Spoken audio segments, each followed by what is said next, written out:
por ellos. Y en esta mañana vamos a ir como siempre a la palabra de Dios. En esta ocasión los textos no van a estar completos en la pantalla, así que les invito a buscar su Biblia o en su teléfono o en papel para que sigamos la lectura. Y vamos a hablar hoy acerca del tema marca la diferencia. Y marca la diferencia. ¿A qué me refiero? Comenzamos con el problema ya saben que esto es mi especialidad. Marca la diferencia. Y aquí hago una paráfrasis de Dickens, escritor inglés del siglo XIX. En una de sus novelas él la comienza diciendo: era el peor de los tiempos y era el mejor de los tiempos. Y tomando esa frase de inicio, nosotros hoy podemos decir probablemente lo mismo. Nosotros estamos viviendo el peor de los tiempos, pero al mismo tiempo estamos viviendo el mejor de los tiempos. ¿Por qué decimos con esta incluso tristeza o incertidumbre que estamos viviendo el peor de los tiempos? Solo tenemos que mirar lo que sucede en el mundo. En el mundo. El mundo está convulsionado. Los seres humanos están perdiendo o han perdido, las personas sin Dios han perdido el norte, el rumbo, la seguridad de quién soy, qué hago aquí, para dónde voy. Las influencias que existen son tan fuertes, tan poderosas en contra de Dios y en contra de todo lo que es bueno, que las personas están viviendo, el mundo está viviendo como quien vive sobre arenas movedizas. Esa debe ser una sensación tremenda, el vivir o la sensación de que estoy sobre arena movediza, que estoy pisando y no sé lo que estoy pisando. Y uno lo piensa en función de lo físico, de lo geográfico, pero llevémoslo al punto, a la vida emocional, la vida intelectual, la vida espiritual, que los seres humanos estamos perdiendo la capacidad inclusive de pensar de manera lógica, con criterio, acerca de lo que sucede. Y aquellas cosas que se decían, quiero poner un ejemplo rapidito, solo porque es muy fresco lo que está sucediendo. Acaban de elegir en Nueva York a un alcalde, no solamente musulmán, vamos a hablar un poco de esto más adelante en alguna ocasión, del famoso progresismo de izquierda, etcétera, etcétera. Y lo interesante de esto es que ocurre en la ciudad de Nueva York, donde en el año 2001 fueron derribadas las Torres Gemelas. Y cuando esto sucede, las personas, el presidente, el alcalde de la época, los gobernantes, los pobladores de Nueva York decían: nunca más, nunca más, nunca más, nunca más. Hasta ayer. O sea, nunca les duró. Ese nunca les duró, como que se ha ido borrando la capacidad del análisis, de la memoria colectiva, de ver al pasado para enfrentarse al presente y tomar decisiones. Y eso lo llevamos a lo macro, o sea, a lo grande. Ahora pensemos en lo pequeño, en las decisiones familiares, en las decisiones individuales. Incluso muchos cristianos en el mundo, hay muchas iglesias en todo el mundo que están haciendo todo tipo de estudios, porque hay una alarma generalizada en cuanto a la cantidad de cristianos que están viviendo un cristianismo muy superficial, la cantidad de cristianos que no conocen la Biblia, cantidad de cristianos que no tienen idea por qué son cristianos, y cristianos que inclusive con toda tranquilidad te dicen que practican otro tipo de cuestiones espirituales. Entonces, esto ha llevado a que se está dando un fenómeno. Fíjense que este fenómeno no está ocurriendo en los países donde la iglesia está siendo perseguida, Porque claro, ante la persecución tienes que tomar una decisión. O te afirmas en Dios o te alejas de Dios. Porque está envuelta tu seguridad, en muchos casos tu vida, tu sustento. Y en esos lugares donde hay persecución, la iglesia está creciendo de manera impresionante.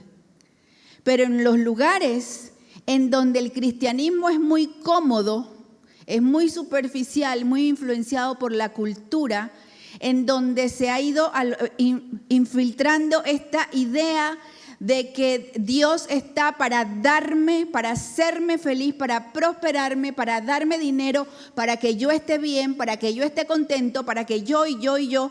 Y de alguna manera se ha estado infiltrando un evangelio que no es el evangelio del Señor, en donde el ser humano está por encima de Dios y Dios está para satisfacer las necesidades del hombre. Y en esos lugares en donde este tipo de ideas y de pensamientos se están dando, hay dos fenómenos. Hay iglesias que están muy llenas porque ese mensaje es atractivo.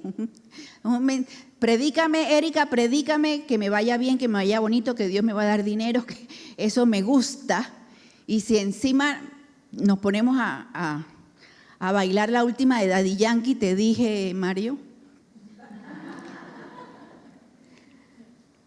Sí, entonces eso nos gusta. Ya hay un fenómeno. Muchas iglesias así, aunque se predica este mensaje distorsionado, están llenas, pero también está el otro fenómeno de que hay como la migración está de moda, hay una migración, gente que se mueve de iglesia en iglesia y está un tiempo en una iglesia, luego ya no me gusta, ya me aburrí, ya me miraron mal, es que Francis no me quiere, entonces se mueven. Este fenómeno no es solamente en Panamá. Este fenómeno, yo estoy hablando que es un fenómeno que tiene preocupado a muchas líderes de iglesias en el mundo, sobre todo en los países donde el evangelio es muy cómodo y no recibe ninguna oposición, ninguna persecución. Entonces se está viendo una falta de compromiso y de convicción, en donde los cristianos ahora, voy a incluirme para que nadie se sienta aludido, los cristianos decimos, Dios puede esperar, Dios me entiende. Recuerdo una persona que me decía hace poco, es que a ustedes, a mí, yo soy cristiano, pero es que ese cristianismo fanático a mí no me gusta, o sea, Dios, yo busco a Dios a mi manera. Entonces no hemos entendido que no es a nuestra manera, sino a la manera de Dios. Y por eso, por todo eso y muchas cosas más, ven a mi casa esta Navidad, no mentira. Por eso y muchas cosas más, nosotros decimos que estamos viviendo el peor de los tiempos, pero también es el mejor de los tiempos. Porque nosotros hoy podemos tomar la decisión de qué tipo de discípulos de Cristo vamos a ser, qué tipo de creyentes vamos a ser. Y el que camina con Dios, al que camina con Dios, Dios lo bendice, Dios está con él, Dios está con ella, Dios abre camino, Dios abre puertas, Dios le sustenta en medio de la prueba, le provee en la necesidad, pero sobre todo, el cristiano que camina con Dios a la manera de Dios es alguien que está internamente pleno, espiritualmente lleno. Y aunque vienen problemas y vienen circunstancias, uno aprende a decir, Señor, tú estás conmigo, tú dijiste que tú no me vas a dejar, no me vas a desamparar y yo te creo. Hay muchos creyentes en este mejor de los tiempos que estamos decidiendo vivir para Dios, conforme a Dios y conforme a su palabra, y no conforme al mundo y no conforme a lo que sucede en la cultura y a lo que se dice que es mejor. Ahora bien, de acuerdo a esto, yo quiero que veamos la vida de 4 personajes. Vamos a ser breves en cada una porque son 4. Les decía que tengo para 4 horas, pero no. De 4 personas en la Biblia, y esta vez me fui al Nuevo Testamento, que marcaron la diferencia en el tiempo que les tocó vivir. Tú y yo estamos llamados a marcar una diferencia. Y a veces nosotros pensamos que el que marca la diferencia es aquel que es poderoso, aquel que tiene influencias, aquel que es inteligente, y pensamos, no, marcar una diferencia es solamente alguien que de verdad es importante. Pero nosotros encontramos en la palabra de Dios que las personas que marcaron o hicieron una diferencia en su mundo, en su momento, fueron personas de todo tipo. No fueron solo las personas, porque uno puede decir, pero es que es fácil, David. David era rey, tenía todo para marcar la diferencia. Pero nosotros vamos a ver que hubo personajes también, tanto de aquellos famosos como los no tan conocidos, que marcaron la diferencia por su relación con Dios. ¿Qué es lo que va a hacer que tu vida sea diferente? ¿Qué es lo que va a hacer que mi vida sea diferente? Tu relación con Dios. Y no una relación superficial, no una relación de conveniencia, de que es que yo estoy para ver qué me da Dios, sino una relación real, profunda, en donde Él es Dios y yo soy su sierva, yo soy su hija. Leía una frase de un escritor muy famoso del siglo pasado, de estos escritores cristianos muy conocidos, y era una frase que me impactó, se la mandé a algunas personas, porque él decía, a veces los cristianos tratamos a Dios como Saúl trató a David.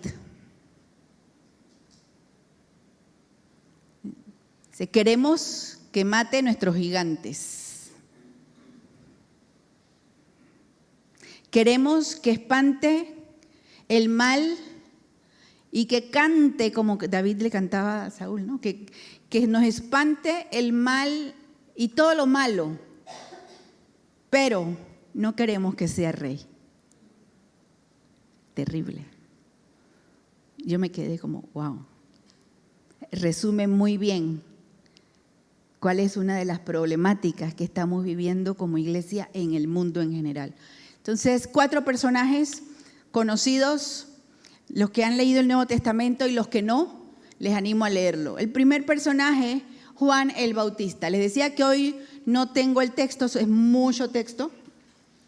Entonces vamos a leerlo. Sí, por favor. Lo tengo en la NBI. Vamos a leer, gracias Johnny, Juan 1. No, Juan, no está el texto. Tendrías que buscarlo en la aplicación y ponerlo en la pantalla. Juan, en el capítulo 1, los versos del 19 al 28. Por supuesto que hay muchos otros versos en el mismo Evangelio de Juan y en los otros evangelios que nos hablan de Juan el Bautista. Pero para centrarnos un poco en lo que vamos a ver de cómo Juan marcó la diferencia en su generación, en su tiempo, en Juan 1, del 19 al 18, en la Nueva Versión Internacional, dice, este es el del 19 al 20, desde el 19, me pusiste el 28. Este es el testimonio de Juan, cuando los judíos de Jerusalén enviaron sacerdotes y levitas a preguntarle quién era. No se negó a declararlo, sino que confesó con franqueza, yo no soy el Cristo. ¿Quién eres entonces?, le preguntaron. ¿Acaso eres Elías? No lo soy. ¿Eres el profeta? No lo soy. Entonces, ¿quién eres? Tenemos que llevar una respuesta a los que nos enviaron. ¿Cómo te ves a ti mismo? Yo soy la voz del que grita en el desierto, enderecen el camino del Señor, respondió Juan, con las palabras del profeta Isaías. Algunos que habían sido enviados por los fariseos lo interrogaron, pues si no eres el Cristo, ni Elías, ni el profeta, ¿por qué bautizas? Yo bautizo con agua, pero entre ustedes hay alguien a quien no conocen y que viene después de mí, al cual yo no soy digno ni siquiera de desatarle la correa de las sandalias. Todo esto sucedió en Betania, al otro lado del río Jordán, donde Juan estaba bautizando. Fíjense que Juan irrumpe cuando Juan le llamaban el Bautista porque bautizaba en agua, predicaba acerca del reino de Dios y llamaba al arrepentimiento. Y cuando Juan irrumpe en escena en Israel, se estaba regresando a un estilo de predicación que tenían 400 años que no ocurrían en Israel. Por 400 años en Israel no había habido un profeta. Por eso se llama el periodo del silencio, porque el último profeta conocido en el texto bíblico fue Malaquías, que predicó, y los profetas que estaban alrededor del regreso de los judíos del cautiverio babilónico. Ese es el periodo de tiempo en el que cesa la profecía, en el sentido de que Dios no enviaba profetas a hablarle al pueblo y a llamar al pueblo a la reflexión. Por eso cuando irrumpe Juan, otra vez se da ese tiempo en el que Dios está haciendo algo en medio del pueblo. Entonces, imagínense la importancia de Juan, de ser esa persona a la que Dios llama desde antes de nacer y que le asigna la función de ser, dice, aquel que iba por delante abriendo camino para el Señor, anunciando que ya vendría el Mesías. Y Juan se dedicó a predicar. Juan es descrito como un personaje extraño, porque dice que se vestía raro, era solitario, se pasaba en el desierto, su dieta era completamente fuera de lo común. Era un personaje que llamaba la atención. Y esta persona, Juan el Bautista, marcó una diferencia en su tiempo por algunas razones que vamos a ver. Por un lado, dice, entendemos en el texto bíblico, esto no funciona, yo necesito que compremos, por favor, uno nuevo, por favor. Juan el Bautista, número 1, tenía clara su identidad. Fíjense que todas las preguntas que le hacían, ¿y tú quién eres? ¿Y eres fulano? ¿Y eres el profeta? ¿Y eres Elías? Y le decía, tranquilamente, no. Él no tenía problemas de identidad. Nadie puede ser una influencia real y marcar la diferencia en su tiempo, en su vida, en su trabajo, en su familia, si no sabe quién es. Y ese es uno de los grandes problemas en este tiempo. ¿Por qué usted cree que la gente, todos quieren ser como otros? ¿Por qué admiran a ciertos personajes? ¿Por qué surgen la famosa imitación de cómo nos vestimos, de cómo hablamos, de cómo queremos ser? ¿Por qué hay personajes que uno dice, ¿cómo es posible que la gente admire a esta persona que lleva esta vida? Y sin embargo usted ve que se convierten en los grandes referentes, en celebridades. Y a veces uno dice, esta persona, ¿por qué es una celebridad? ¿A qué se dedica? A nada. Un nini. A nada.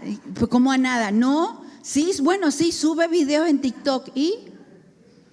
¿Y qué saca en el TikTok? ¿Qué saca en el Instagram? Bueno, saca cómo se maquilla, cómo fríe el huevo en la mañana, qué se pone para salir a la calle. Y tú dices, ¿es en serio? Y tú dices, y cuando vas a ver millones de seguidores y gente que les escribe emocionadas en los comentarios, es que ese vestido te quedó espectacular. Ay, ¿dónde lo compraste? Yo quiero uno. Y uno dice, ¿es en serio? ¿Por qué sucede este fenómeno que arrasa? Esto, desde los filósofos del siglo XX y de antes lo anunciaron muy bien.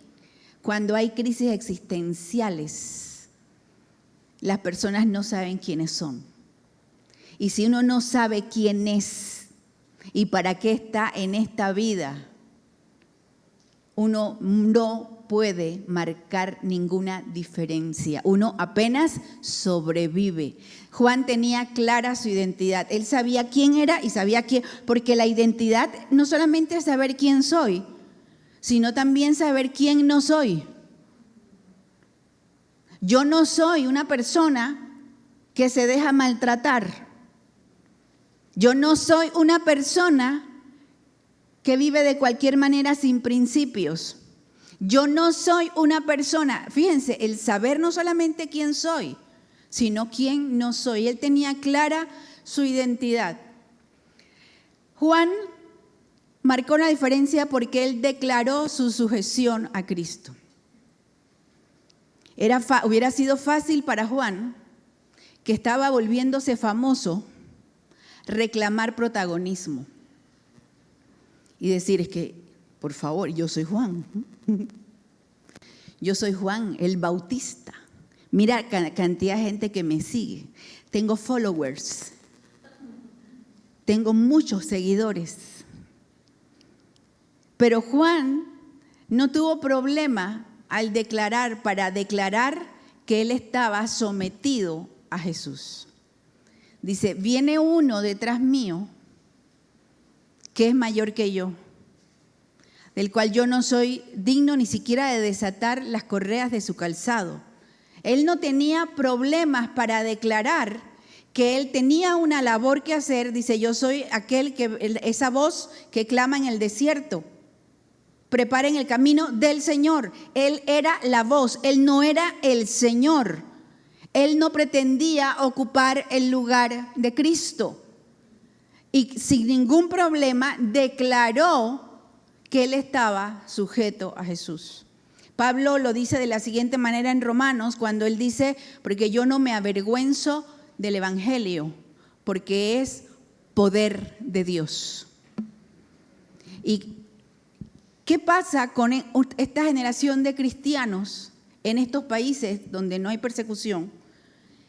Que a veces me reía de una anécdota de una persona que contaba que era cristiano de toda su vida y trabajaba por muchos años en una empresa, en una compañía, y llega un día, había un funeral en su iglesia y llega y resulta que en el funeral se encuentra con un compañero suyo de la misma oficina y lo ve que también está cantando las alabanzas y dice, ¿tú eres cristiano? ¿Y tú eres cristiano? Y tenían años trabajando juntos y nunca ninguno le había dicho al otro que era cristiano. Y siempre encontramos razones para decir, no, es que si uno dice, la gente luego, etcétera, etcétera, etcétera. ¿Cuánto hay de vergüenza? Y si uno se avergüenza de ser cristiano, ¿es realmente cristiano? Juan no tuvo problemas para declarar su sujeción a Cristo. Y uno dice, wow, pero qué perfecto fue Juan. No, porque él tuvo su momento de crisis. Juan cayó preso por causa de su predicación y tanto así que murió mártir por la causa del Señor. Y cuando él estaba en el momento más profundo de su crisis, él no se paró a decir, mírenme, yo estoy en crisis, pero soy fuerte porque yo soy Juan el Bautista y tengo followers y tengo seguidores. No, en ese momento de crisis, él sintió confusión, se sintió abrumado y él llamó y le dijo a algunos de sus discípulos, vayan y pregúntenle a Jesús si de verdad es él el que había de venir. Él no fue hipócrita. En su momento de crisis levantó su voz y le dijo, Señor, era su manera de pedir ayuda, de decir, he estado en lo cierto, ha valido la pena por esto. Y uno dice, pero Juan, con todo lo que habías visto, ¿cómo es posible? Porque no hay un ser humano perfecto. Y tú y yo, cuando estemos en momentos de crisis, en lugar de darle la espalda a Dios, en lugar de amargarnos, en lugar de decir Dios me abandonó o esto no vale la pena, reconozcamos que estamos en crisis, reconozcamos que tenemos problemas, reconozcamos nuestra debilidad y acerquémonos a Dios. Porque cuando se acercaron a Jesús a darle el recado de Juan, ustedes no ven que Jesús comenzó a regañar ni mandarle regaños a Juan, sino que les dijo, díganle lo que Juan necesitaba escuchar. ¿Dónde estaba la demostración de que Jesús era el Mesías, el ungido, el que estaban esperando, porque en Jesús se cumplieron las Escrituras. Y Él les dijo, vayan y díganle a Juan que los sordos oyen, los ciegos ven, y a los pobres es anunciado el Evangelio. Esa era una de las señales de que el Cristo había llegado. Y por último, Juan el Bautista, ¿cómo marcó la diferencia en su generación? Él se alegró de que Jesús creciera. En medio de todo y con todo lo que él vivió, él no era envidioso. Por ahí se dice que no hay peor enemigo, yo no sé si eso será, qué tan cierto sea, son dichos. La gente siempre dice, no hay peor enemiga de una mujer que otra mujer. Porque es difícil que le digan, es que te queda bonito, es que está bonito, o qué sé yo, o te dicen, está bonito. Yo recuerdo hace muchos años, todavía estoy gorda, pero hace muchos años estaba en Singapur y era el momento nos tomaban fotos así individuales a todos los participantes. Entonces me dice una de las participantes, dice, tu cara es muy bonita, tú eres muy bonita, pero estás muy gorda. Yo, gracias, muy amable. Y uno dice, ¿qué necesidad? ¿Qué tenía que decir? ¿Por qué esa que te ataco? Porque en el fondo lo que siento es envidia. Y esto es el pan nuestro de todos los días que se vive en el mundo, lastimosamente, como vimos también. A veces nosotros los cristianos no entendemos y atacamos a las personas porque envidiamos algo que ella tiene que yo no tengo o que a mí me gustaría tener. Y esta persona que me dijo eso, yo honestamente la veía más bonita que yo, honestamente. Pero parece que había algo que no le gustaba, no sé qué sería. Y no le pregunté por qué, whatever. Pero fíjense que dicen también que no hay peor enemigo de un mexicano que otro mexicano. Y así nosotros podemos sacar de un panameño que otro panameño y que así, ¿no?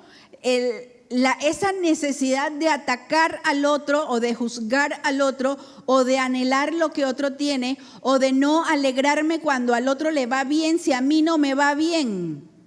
Eso es envidia.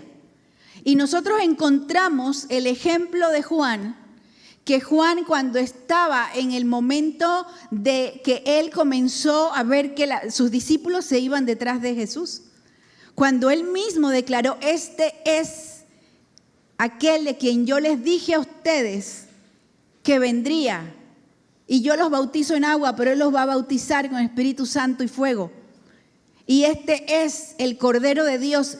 Juan comenzó a declarar la verdad acerca de Jesús y muchos de sus discípulos comenzaron entonces a seguir a Jesús, que era el objetivo real y final del ministerio de Juan, apuntar hacia Cristo.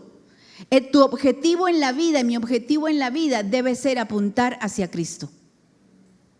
En tu casa, en tu trabajo, que la gente te mire y quiera conocer a tu Señor, quiera conocer a tu Cristo, que quiera conocer a tu Jesús, porque te ve y dice, yo quiero eso, yo quiero esa identidad. Y dice el texto que cuando comenzaron los discípulos, algunos de sus discípulos dicen, oye, mira, que este se está llevando a tus discípulos, la gente se va detrás de él. Y Juan les dijo, está bien, es necesario que él crezca y que yo mengüe. Se alegró de que Jesús creciera. Alégrate. Primero, alégrate de que el Señor sea más importante que tú. Pero también alégrate cuando las personas que amas, cuando las personas que son parte de tu vida comienzan a ser bendecidos. Examinemos nuestro corazón y veamos si cuando una persona comienza a ser bendecido, ¿qué surge en nuestro corazón? Si en algún momento te viene la pregunta, ¿y por qué a él y a mí no? ¿Por qué a ella y a mí no? Hay que hacer un alto, porque hay algo allí que no está bien. Nosotros necesitamos en este tiempo creyentes, discípulos de Cristo, que podamos marcar la diferencia. Porque fíjense, el mundo sin Dios vive todo esto al revés. Vive la envidia, vive la confusión, no sabe quién es ni para dónde va. Nosotros tenemos que vivir conforme a la voluntad de Dios, a la palabra de Dios, para poder entonces hacer lo que Dios dice. Segundo lugar, nosotros encontramos en el libro de los Hechos, les dije que no iban a ser solo personajes famosos. Tenemos la historia de Dorcas. Dorcas, cuyo nombre era también Tabita. Su historia aparece en el libro de los Hechos. Solamente unos cuantos versos aparecen de la vida de Dorcas y hay un hecho que es fundamental, porque fue una mujer que murió por una grave enfermedad y que el Señor la resucitó por medio del ministerio de Pedro. Imagínense. Pero lo interesante de aquí, en la vida de Dorcas, voy a leer los versos del 36, dice: había en Jope una discípula llamada Tabita, que traducido es Dorcas. Esta se esmeraba en hacer buenas obras y en ayudar a los pobres. Sucedió que en esos días cayó enferma y murió. Pusieron el cadáver después de lavarlo en un cuarto de la planta alta. Y como Lida estaba cerca de Jope, o sea, otra ciudad, los discípulos, al enterarse de que Pedro se encontraba en Lida, enviaron a 2 hombres a rogarle: por favor, venga usted a Jope enseguida. Sin demora, Pedro se fue con ellos y cuando llegó lo llevaron al cuarto de arriba. Todas las viudas se presentaron llorando y mostrándole las túnicas y otros vestidos que Dorcas había hecho cuando aún estaba con ellas. Pedro hizo que todos salieran del cuarto, luego se puso de rodillas y oró. Volviéndose hacia la muerta dijo: Tabita, levántate. Ella abrió los ojos y al ver a Pedro se incorporó. Él, tomándola de la mano, la levantó. Luego llamó a los creyentes y a las viudas, a quienes la presentó viva. La noticia se difundió por todo Jope y muchos creyeron en el Señor. Fíjense, Dorcas. ¿Por qué Dorcas solamente nos mencionan esos pasajes? Claro, un milagro a otro nivel. El Señor la resucita de los muertos y ese milagro hace que muchos conozcan a Cristo. Pero lo que se dice de ella es lo que nos demuestra que esta mujer aparentemente insignificante en cuanto a poder político, en cuanto a riquezas, en cuanto a todo lo que es fama, todo lo que se supone que la gente añora, esta mujer que se menciona brevemente nos deja la demostración de que ella marcó la diferencia en su tiempo, en su comunidad. Por un lado dice que era productiva. Era una mujer que dice se esmeraba en hacer buenas obras y ayudar a los pobres. Era productiva. No era una persona que se sentaba a esperar que la vida solamente le diera. Me genera mucha tristeza lo que está sucediendo otra vez en Estados Unidos, con este asunto de los migrantes que están siendo deportados y que están siendo presionados. No me voy a meter en la política de los países, obviamente, ¿no? Pero haciendo entrevistas o preguntándole a las personas que están en esa situación problemática, dicen que se han estado haciendo estudios, investigaciones entre todas estas políticas que está llevando el presidente de Estados Unidos, que dice que se ha descubierto que hay muchísimas de las familias de inmigrantes que no tienen documentos, que han estado viviendo algunos por años de las ayudas que da el gobierno. Muchos no trabajan, tienen muchos hijos y dicen abiertamente que no van a trabajar porque tienen que cuidar a los hijos y que el gobierno les tiene que dar.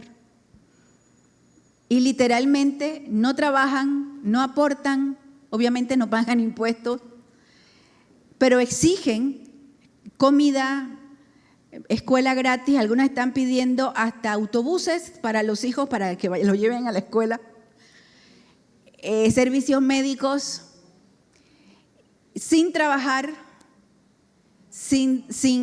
están marcando una diferencia, pero para mal. Porque el problema con eso es que entonces a todos los inmigrantes los catalogan igual. Cuando sabemos que en el mundo entero hay una gran cantidad de fuerza de movilización de migrantes a lo largo de los siglos, que son los que han forjado las naciones, que han dado a las naciones un gran impulso. Panamá es uno de los grandes ejemplos de cómo se puede vivir en una sociedad en donde nosotros tenemos aquí ecuatorianos, hondureños, venezolanos, nicaragüenses, salvadoreños y así, y usted sigue sumando y se da cuenta de que en un lugar tan pequeño hay una gran cantidad de nacionalidades y todos son productivos. Deberíamos todos ser productivos y aportar. Cuando surgen aquellos que no son productivos y que no aportan, señalan a todos los demás. Y yo siempre pienso porque cuando a veces digo, ay, pero ¿cómo es posible? Estos migrantes deberían echarlos a todos. Viene el Señor así y me dice, ¿y tú no fuiste migrante?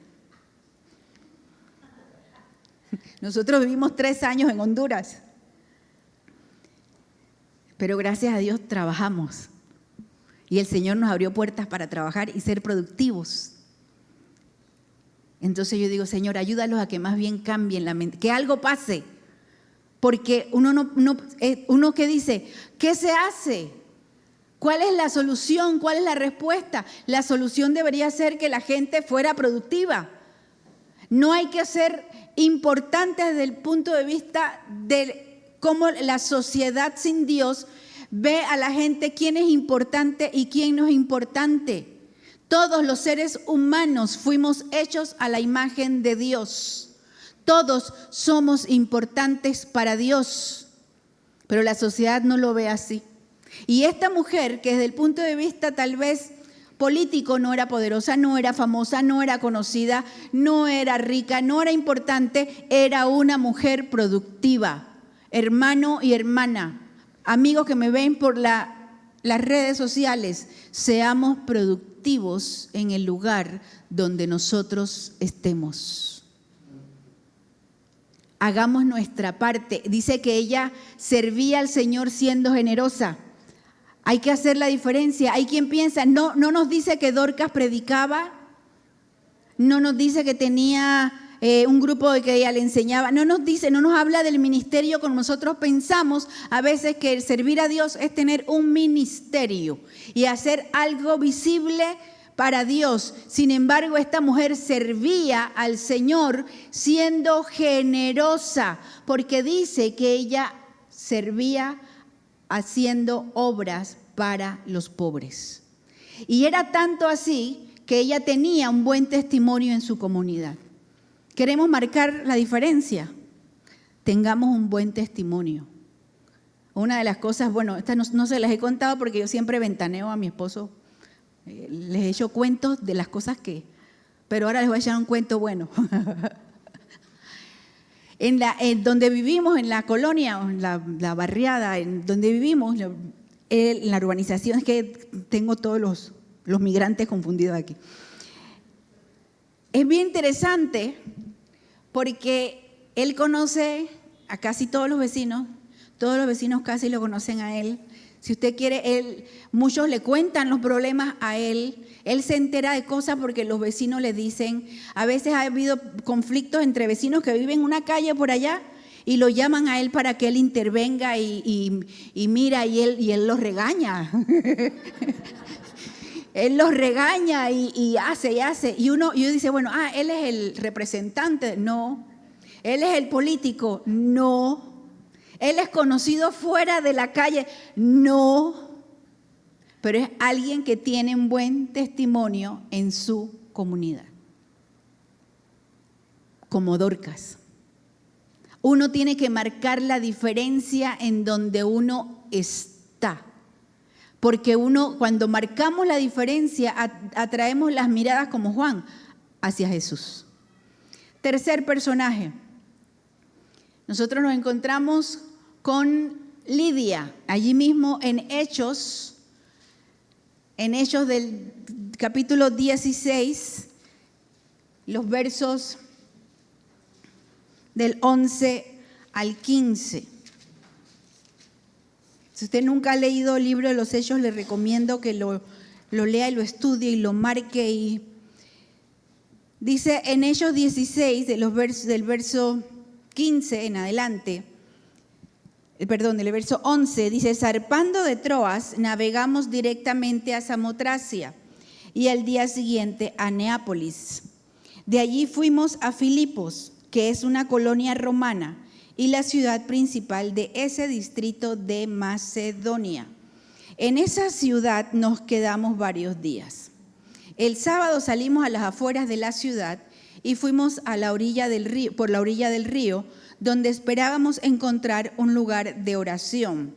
Nos sentamos y nos pusimos a conversar con las mujeres que se habían reunido. Una de ellas, que se llamaba Lidia, adoraba a Dios. Era de la ciudad de Tiatira y vendía telas de púrpura.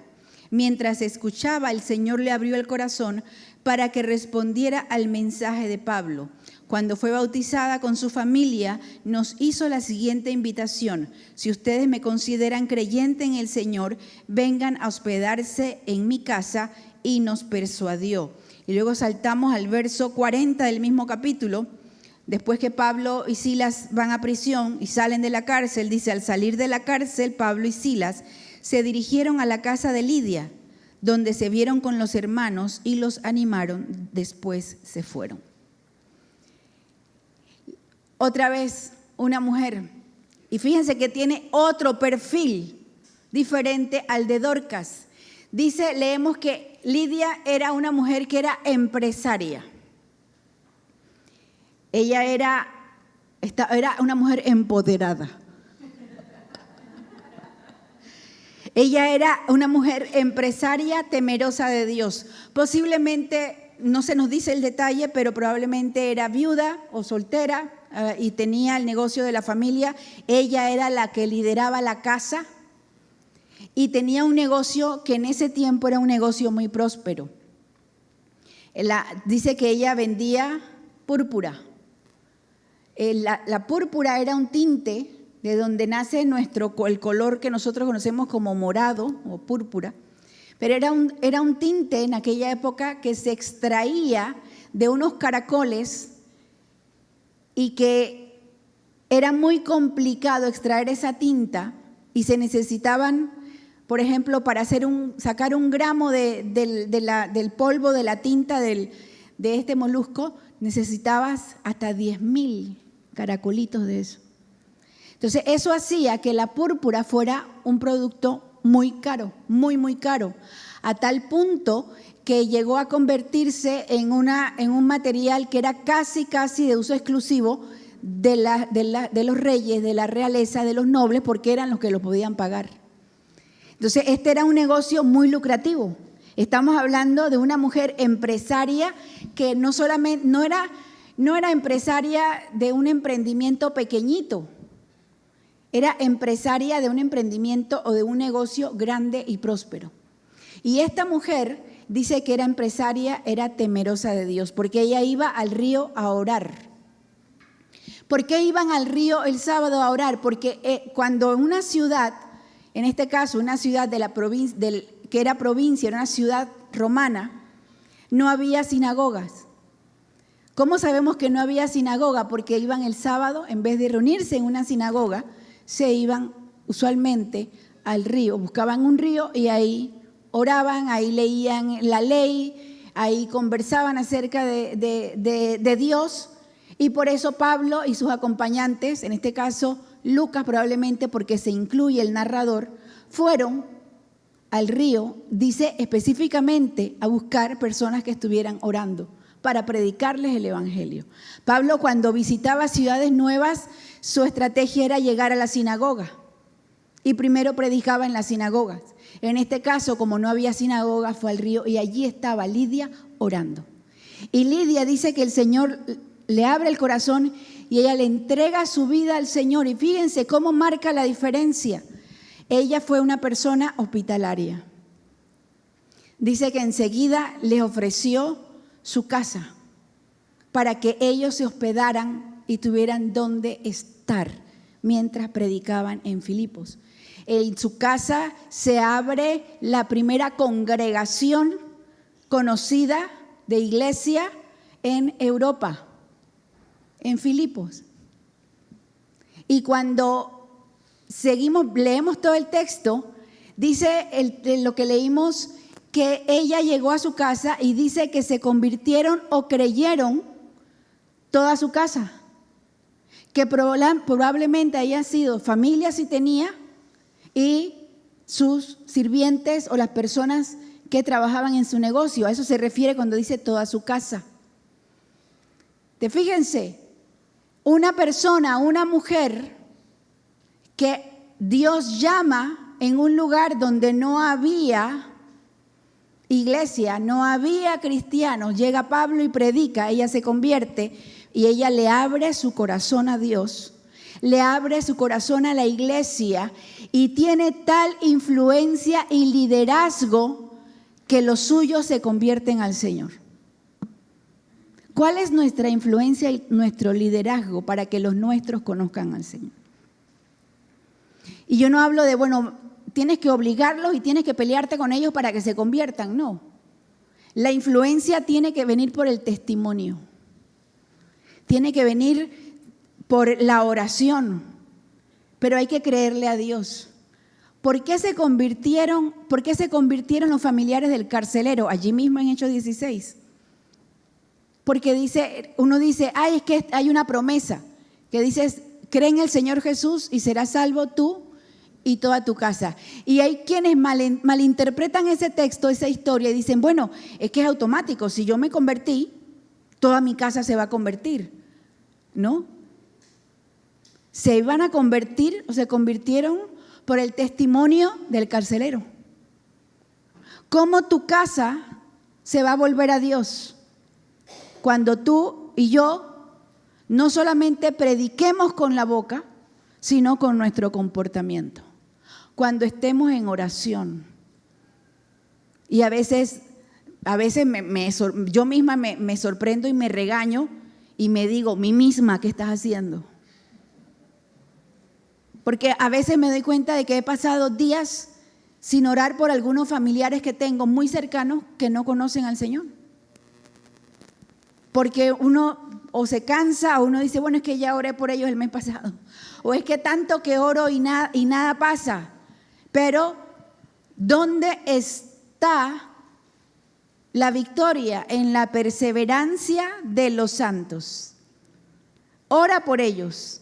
Sé testimonio para ellos. No te desanimes y no digas, pero es que ya tengo tanto tiempo. Hemos conocido historias y hemos conocido personas de madres que han estado orando por sus hijos por años. Oraron por sus esposos por años. Y no vieron que sus esposos o sus hijos se convirtieran. Y una vez que hemos conocido a muchas personas, que cuando se ha muerto la persona que ora, el creyente se ha muerto, entonces esa persona por la que se oró viene al Señor. Y uno dice, qué lástima que no lo pudo ver. No nos preocupemos por no verlo. Preocupémonos por creer que Dios lo puede hacer y que Dios puede hacer ese milagro. Esta mujer, con un solo encuentro que tuvo, ella fue una mujer de gran influencia y liderazgo. Marcó una diferencia en su tiempo. Y por último, el apóstol Pablo.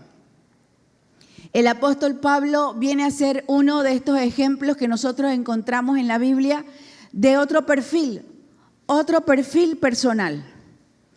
¿Por qué? Porque fíjense, hemos visto Juan probablemente conocía la Torá, conocía la ley, conocía la Escritura, pero él vivió alejado de la sociedad, vivió en el desierto. Él tenía una misión y la cumplió. Vimos a Dorcas, que era una persona que no tenía una influencia ni social, ni política, ni económica, pero trabajaba, era productiva, era de buen testimonio y marcó una diferencia en su comunidad. Leímos que las viudas de alrededor lloraban y le enseñaban a Pedro las túnicas que hacía Dorcas. Luego vimos a Lidia, otra mujer con otro perfil, emprendedora, negociante, con influencia, con un corazón para Dios. Y luego nos encontramos con el apóstol Pablo. El apóstol Pablo, vamos a leer en Hechos 9, ahí mismo en Hechos 9, los versos del 1 al 6, que nos narra su conversión. Dice: mientras tanto Saulo, que más adelante se convierte en Pablo, no, su nombre era Saulo, respirando aún amenazas de muerte. Ustedes saben lo fuerte de esa expresión. Es decir, que alguien respire. O sea, que hasta en la respiración se perciba la violencia y el odio. Tiene que ser terrible. Respirando aún amenazas de muerte contra los discípulos del Señor, se presentó al sumo sacerdote y le pidió cartas de extradición para las sinagogas de Damasco. Tenía la intención de encontrar y llevarse presos a Jerusalén a todos los que pertenecieran al camino, fueran hombres o mujeres. En el viaje sucedió que al acercarse a Damasco, una luz del cielo relampagueó de repente a su alrededor. Él cayó al suelo y oyó una voz que le decía: Saulo, Saulo, ¿por qué me persigues? ¿Quién eres, Señor?, preguntó. Yo soy Jesús, a quien tú persigues, le contestó la voz. Levántate y entra en la ciudad, que allí se te dirá lo que tienes que hacer. Y fue. Y luego leemos el siguiente pasaje que vamos a leer de Pablo, Filipenses 3, esa misma ciudad de Filipos, donde se convirtió Lidia. Filipenses capítulo 3, los versos del 4 al 11. Hablando, Pablo dice: yo mismo tengo motivos para tal confianza. Si cualquier otro cree tener motivos para confiar en esfuerzos humanos, yo más. Circuncidado al 8º día, del pueblo de Israel, de la tribu de Benjamín, hebreo de pura cepa, en cuanto a la interpretación de la ley, fariseo, en cuanto al celo, perseguidor de la iglesia, en cuanto a la justicia que la ley exige, intachable. Sin embargo, todo aquello que para mí era ganancia, ahora lo considero pérdida por causa de Cristo. Es más, todo lo considero pérdida por razón del incomparable valor de conocer a Cristo Jesús, mi Señor. Por Él lo he perdido todo y lo tengo por estiércol, a fin de ganar a Cristo y encontrarme unido a Él. No quiero mi propia justicia que procede de la ley, sino la que se obtiene mediante la fe en Cristo, la justicia que procede de Dios basada en la fe. Lo he perdido todo a fin de conocer a Cristo, experimentar el poder que se manifestó en su resurrección, participar en sus sufrimientos y llegar a ser semejante a Él en su muerte. Así espero alcanzar la resurrección de entre los muertos. Y por último, segunda de Timoteo, la última carta que Pablo escribe cuando estaba cerca de morir como mártir en Roma. Él escribe a Timoteo, segunda de Timoteo 4, del 6 al 8, dice: yo por mi parte ya estoy a punto de ser ofrecido como un sacrificio y el tiempo de mi partida ha llegado. He peleado la buena batalla, he terminado la carrera, me he mantenido en la fe. Por lo demás, me espera la corona de justicia que el Señor, el juez justo, me otorgará en aquel día, y no solo a mí, sino también a todos los que con amor hayan esperado su venida. Un perfil completamente diferente al de los otros. Nosotros encontramos que Pablo, él mismo describe, ya podemos volver Pablo describe su vida como de una persona que había nacido en medio de una comunidad que le había proporcionado a él muchos beneficios. Porque él había nacido y era ciudadano romano, había nacido en una ciudad, provincia romana, por lo tanto era ciudadano romano. El ser ciudadano romano daba muchos beneficios, posibilitaba incluso el poder estudiar, el poder prepararse. Fue un hombre que estudió y que se formó intelectualmente. Nunca desestime que usted puede formarse intelectualmente. Dios le dio una mente prodigiosa para que usted estudie y la ponga al servicio del Señor. Y no me diga, bueno, es que eso fue hace tantos años. No, la edad no le importa al Señor. Lo que hay que tener es una disposición. Pablo dice de él mismo que él tenía este conocimiento de la ley y dice, en cuanto a celo perseguidor, leímos que cuando se convirtió, dice, respiraba amenazas de muerte. Dice el capítulo anterior, en el 8, que cuando Esteban murió, en el capítulo 7 de ellos, al final, dice que el Saulo estaba allí y a sus pies estaba la ropa de Esteban, el primer mártir. Él fue perseguidor de los cristianos. Y cuando con esa historia de vida, uno dice, bueno, ¿cómo es posible? ¿Con qué cara iba Pablo o a predicar o a servir a Dios o a decir que era cristiano si él fue el más grande de los perseguidores de los cristianos? Y sin embargo, cuando el Señor lo llamó, y lo llamó de manera milagrosa, fíjense que Dios no a todo el mundo llama de manera milagrosa, pero hay personas que solo a través de una revelación milagrosa se van a convertir.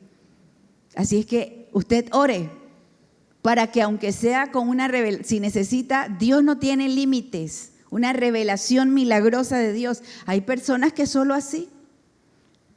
Y Pablo era una de estas personas, por todas estas características de Pablo. Pero una vez que Pablo se convierte, nosotros encontramos en su vida que desde ese momento hubo un compromiso y una entrega total. ¿Tú quieres marcar una diferencia o estamos llamados todos? Fíjense que voy a reformular la frase. No se trata de querer marcar una diferencia. Nosotros estamos todos llamados a marcar la diferencia para Dios en donde estemos. Pero para eso se necesita un compromiso y una entrega total. No podemos entregarnos a Dios parcialmente o de vez en cuando. No podemos tener nuestra agenda y en el último punto poner ahí Dios. Y en esa agenda tener todo lo demás y al final Dios. Y a veces ponemos a Dios al final como un amuleto para que me proteja, para que me bendiga, para que me cuide, para que me dé. Él se convirtió y desde ese momento él tuvo una entrega total. Pero además de eso, la siguiente, con respecto a la vida de Pablo, dice, encontramos en la historia de su vida que Dios usó todas sus cualidades.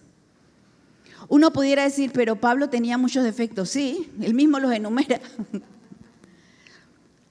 Pero todo eso que él había obtenido a lo largo de su historia de vida, todos sus estudios, toda su capacidad, todo su intelecto, todo lo que él había podido aprender en cuanto a idiomas, todo lo que Pablo tenía, como él se lo entregó al Señor, Dios lo usó todo.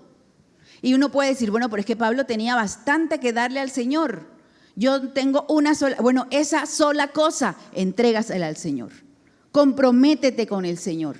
Y dile, Señor, yo quiero vivir para ti, yo quiero servir para ti, yo quiero que tú me uses, yo quiero ser de bendición. Tenemos que cambiar el chip de pensar siempre en que me bendigan a mí, que Dios me bendiga a mí. Y comenzar a decirle, Señor, úsame para ser fuente de bendición para otros, para servirte a ti. Dios usó todas sus cualidades. Dios las usó, ¿pero por qué? Porque Pablo puso sus dones y talentos al servicio del Señor.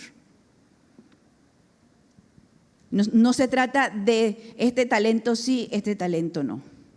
Es que esto me gusta mucho para mí, pero esto no. Es que esto me da pereza porque requiere mucho sacrificio, requiere mucha entrega. Yo admiro siempre a las personas que tienen talento musical y que además del talento musical tienen la disciplina de desarrollar el talento musical. Porque uno puede ver la diferencia entre dones y talentos. Tú puedes tener el talento musical porque naciste con una habilidad musical. Hay otros que cantan en la que les salga. Pero hay unos que nacen, que tienen una afinación, tienen una capacidad, tienen voz, tienen oído musical para afinarse, tienen la habilidad de aprender instrumentos, nacen. Hay otros que tienen menos. Y de repente uno ve personas que tienen mucho talento, estancadas en lo que hacen o no desarrollan el talento que tienen porque dicen, es que yo tengo talento y me sale fácil. Y de repente uno encuentra personas que tienen menos talento natural, pero que le entregan ese menos talento al Señor. Y al talento le añaden disciplina. Y ensayan, y practican, y estudian, y buscan profesores, y buscan tutores, y preguntan. Y uno ve que Dios usa a esas personas. Y uno dice, oye, ¿y tú sabías cantar? No. Y entonces, es que estoy estudiando. ¿Y tú sabías? No. Pero es que estoy estudiando, estoy ensayando. No hay nada más terrible que ser una persona talentosa, pero mediocre.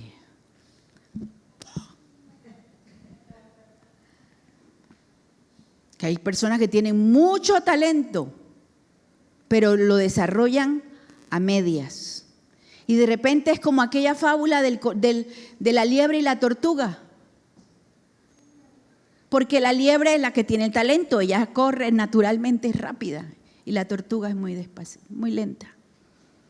Pero en la fábula la liebre, como ella es rápida, ella se acuesta a dormir. Pero la tortuga, como es lenta, no se da el lujo de acostarse a dormir, sino que ella sigue pasito a pasito. Y al final, ¿quién gana la carrera? La tortuga. Porque no tiene que ver tanto con cuánto talento yo tengo, cuánto yo sé, cuáles son mis habilidades. Porque también hay personas que tienen mucho talento y que Dios les da talento para que les sirvan a Él, pero deciden usar sus talentos no para Dios. Y con el tiempo, hasta el talento pierden. Hasta el talento pierden. Yo recuerdo, mi esposo recordará una ocasión, nosotros estuvimos pastoreando muchos años una iglesia. Yo no he conocido todavía una iglesia que cante como cantaba esa iglesia. Wow, es una cosa, me refiero a la congregación. Y había mucho talento musical, mucho talento. Había muchos que aprendían rápido a tocar instrumentos y que cantaban de manera natural sin haber estudiado nada. Y pasaron dos momentos muy interesantes. Un momento en el que los músicos, como eran talentos naturales, no ensayaban, llegaban tarde, estaba la prédica y se iban fuera del templo a platicar, porque claro, ellos eran indispensables, que no podemos estar sin músicos. Y en ese tiempo mi papá era el pastor y mi papá los sentó a todos. Nos quedamos sin música. A todos los sentó y todos sentados, no lo podían creer. Y así cantábamos sin música hasta que se fueron. Algunos se arrepintieron de corazón y otros comenzaron a levantarse entre los mismos adolescentes que comenzaron a entregarse al Señor y a desarrollar un talento que algunos tenían allí y otros comenzaron a estudiar y se llegó a tener una gran cantidad de personas en la alabanza que realmente servían al Señor. Y por otro lado, recordamos una vez que había una persona que tenía, un varón que tenía un talento para una voz y cantaba muy bien. Pero él sabía que cantaba bien. Y él demostraba que cantaba bien. Y hasta cuando subía y se paraba y cómo se movía y por qué él cantaba bien. Y un día le tocó cantar. Y siempre que cantaba daba su speech, ¿no? Y uno notaba, uno sentía esa como prepotencia, esa cuestión. Y ese día había varios que iban a cantar especiales y pasaban los hermanos, algunos más talentosos, otros menos talentosos, y cantaban para Dios. Y todo bien, todo funcionando. Cuando le tocó a él, no hubo manera, no funcionaron ni las pistas ni los micrófonos, y volvían y le ponían, y intentaba, y no funcionaba, se bajaba. Dice, bueno, vamos a arreglar el problema técnico que hay. Venían otros y cantaban y funcionaba todo bien. Y venía él, nada. Entendimos que el que le apagó el micrófono, porque Pablo tenía mucho para dar. Y tanto así que Pablo marcó la diferencia en su generación, que Pablo fue el escritor de 13 de los libros del Nuevo Testamento. Ese hombre que respiraba amenazas de muerte contra los creyentes, una vez que se entregó al Señor y le dio todo a Dios, todo, se convirtió en alguien sumamente relevante para su generación y para las generaciones por venir. Nosotros hoy hacemos así y abrimos la Biblia y leemos, escrito por el apóstol Pablo. ¿Qué tienes tú para entregarle a Dios? ¿Cuál es tu perfil? ¿Has pensado, no es que esto no es para mí, esto es para gente que, o en otro momento, o es que es mucho sacrificio, o es que me miran mal y ya como me miraron mal o dijeron esto, entonces mejor yo me quedo quieto en home. Mejor no hago porque total que haya alguien más que vaya. Estamos viviendo el mejor de los tiempos y el peor de los tiempos. Estamos llegando al punto en que hay que pararse firme y tomar decisiones. Decisiones para Dios. Para ser de los creyentes que en esta época marquemos la diferencia en el lugar donde nos ha tocado vivir. Cierra tus ojos, vamos a orar. Señor, queremos darte gracias y queremos pedirte, Espíritu Santo, que tú que has hablado a nuestros corazones, seas quien afirme esta palabra, quien la haga carne en nosotros. Y yo te invito a que puedas decirle allí donde estás al Señor, Señor, quiero ser una persona que marque la diferencia. Quiero entregarte mi vida, mis dones, mis talentos. Quiero ser productivo. No quiero seguir viendo que el tiempo pasa cerca de mí y yo solo tengo cuestionamientos o solo tengo excusas, o peor, descubro que no te amo como debería amarte, porque en el fondo no me ha interesado servirte o ser fiel, comprometido a ti. Señor, como iglesia te pedimos, entendemos, Señor, que tú has estado sacudiendo a esta congregación. Pero vienen tiempos, Señor, en que lo que es tuyo no solo va a permanecer, sino que va a echar raíces y va a florecer y va a fructificar. Señor, que cada uno de nosotros podamos ser esa persona que en tus manos pueda hacer la diferencia. En el lugar donde vivimos, en el lugar de trabajo, con nuestras familias, en las universidades, en la escuela, donde quiera que sea, Señor, nuestro ámbito de influencia, allí te pedimos, ayúdanos, Dios, ayúdanos a ser fieles, a ser perseverantes, a vivir comprometidos contigo y para ti. Así oramos en el nombre de Jesús. Amén.